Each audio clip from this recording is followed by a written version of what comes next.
Stephen Donnelly. Thank you, Lascian Corla. Lascian Corla, I'd like to welcome the bill introduced by Deputy McLaughlin, and I'd like to support this motion, including the advancement of human rights in the 2009 Act. Is an excellent idea, as is setting out a timescale for full implementation of the Act. I'd also like to welcome the recent commitment by Minister Shatter to ensure that the regulator will be in place by Easter.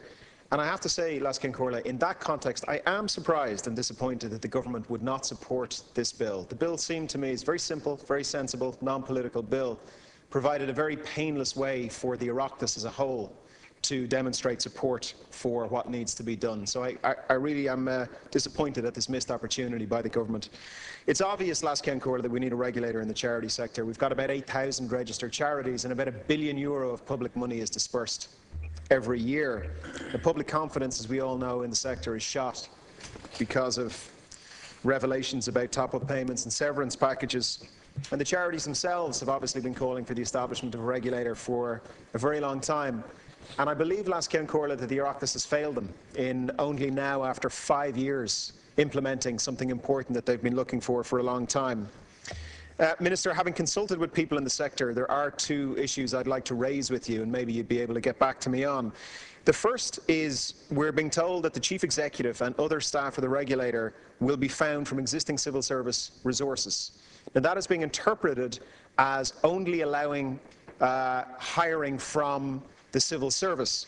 Now, obviously, there are many fine and capable civil servants in the country, but there are many other people with valuable expertise and experience within the charity sector, within the private sector, within academia, within other parts of the public sector, who have a lot to bring to bear. So, Minister, I would ask maybe you could revert to me and let me know if only civil servants are being allowed to join the regulator, and if so, why? Because I think that would be a huge mistake. The second concern they raised is that the charities have been given no guidance as yet on future governance. So, Minister, as you're aware, there's a multitude of voluntary codes in place, some from here, some from the UK, and the charities want to know how this is going to be dealt with. They're asking, for example, will a single unified governance code be imposed on them?